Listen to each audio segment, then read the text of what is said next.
ಯೋಗವನ್ನ ಮಾಡಿ ಉಚಿತವಾಗಿ ಆರೋಗ್ಯ ಸಂಪತ್ತನ್ನು ಪಡೆಯಬಹುದು. ಕೆಆರ್ ಕುಲಕರ್ಣಿ.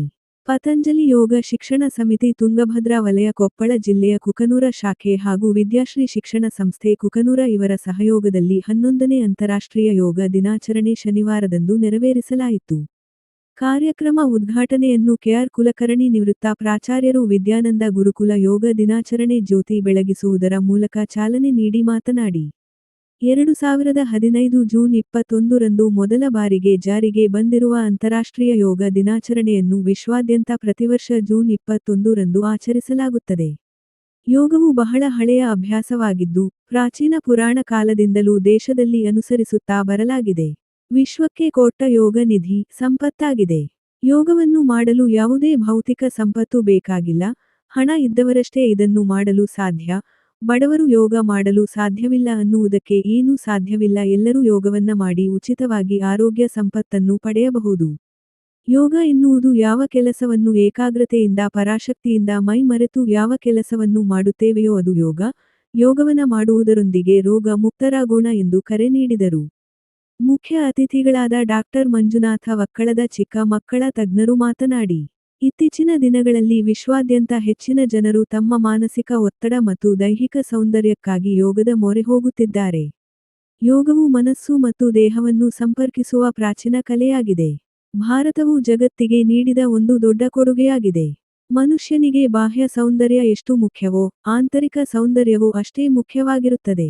ಇವೆರಡನ್ನೂ ಚೆನ್ನಾಗಿ ಇಟ್ಟುಕೊಳ್ಳಲು ಯೋಗವು ಬಹಳ ಪ್ರಮುಖ ಪಾತ್ರವನ್ನು ವಹಿಸುತ್ತದೆ.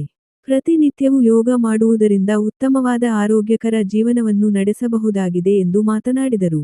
ಪ್ರಾಸ್ತಾವಿಕ ನುಡಿಗಳನ್ನು ಚಿದಾನಂದ ಪತ್ತಾರ ಪತಂಜಲಿ ಯೋಗ ಶಿಕ್ಷಣ ಸಮಿತಿಯ ಜಿಲ್ಲಾ ಸಮಿತಿಯ ಸಂಚಾಲಕರು ಮಾತನಾಡಿ, ಈಗಾಗಲೇ ಪ್ರತಿಯೊಬ್ಬರ ಮಾನಸಿಕ ಮತ್ತು ಆಧ್ಯಾತ್ಮಿಕ ಅನಾರೋಗ್ಯಗಳಿಂದ ಬಳಲುವಂತಹ ಪರಿಸ್ಥಿತಿ ಒದಗಿ ಬರುತ್ತಿದ್ದು, ಯೋಗವನ್ನು ಮಾಡುವುದರೊಂದಿಗೆ ರೋಗ ಮುಕ್ತರಾಗಲು ಪ್ರತಿದಿನವೂ ಯೋಗಾಭ್ಯಾಸವನ್ನು ಮಾಡುವುದರೊಂದಿಗೆ ರೋಗ ಮುಕ್ತರಾಗಲು ಪ್ರಯತ್ನಿಸಬೇಕು.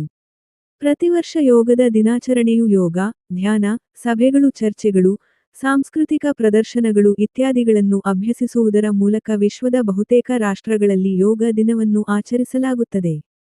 ಪ್ರತಿನಿತ್ಯವೂ ಯೋಗವನ್ನ ಮಾಡುವುದರೊಂದಿಗೆ ಆರೋಗ್ಯ ವೃದ್ಧಿ ಹೊಂದೋಣ ಎಂದು ಹೇಳಿದರು.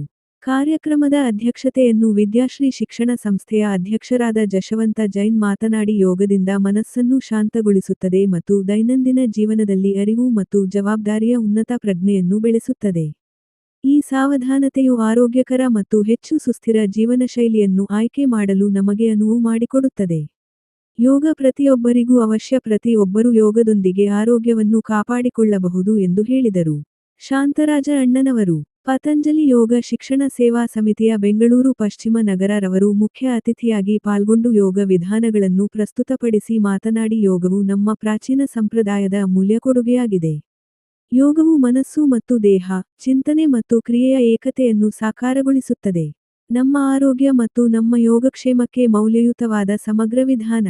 ಯೋಗವು ಕೇವಲ ವ್ಯಾಯಾಮದ ಬಗ್ಗೆ ಅಲ್ಲ, ಇದು ನಿಮ್ಮೊಂದಿಗೆ, ಪ್ರಪಂಚ ಮತ್ತು ಪ್ರಕೃತಿಯೊಂದಿಗೆ ಏಕತೆಯ ಅರ್ಥವನ್ನು ಕಂಡುಕೊಳ್ಳುವ ಒಂದು ಮಾರ್ಗವಾಗಿದೆ ಎಂದು ಮಾತನಾಡಿದರು.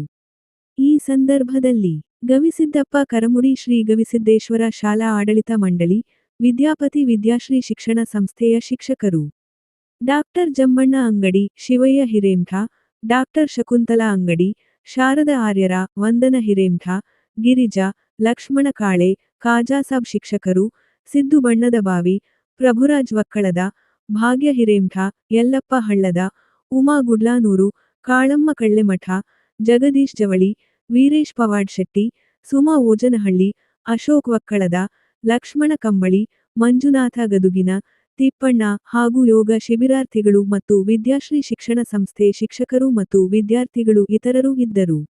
ವರದಿ ಚೆನ್ನಯ್ಯ ಹಿರೇಮಠ, ಕುಕನೂರು. ಹೇಳಬೇಕಂದ್ರೆ ಭಾರತೀಯರಿಗೊಂದು ಹಬ್ಬದ ದಿನಾಚರಣೆ.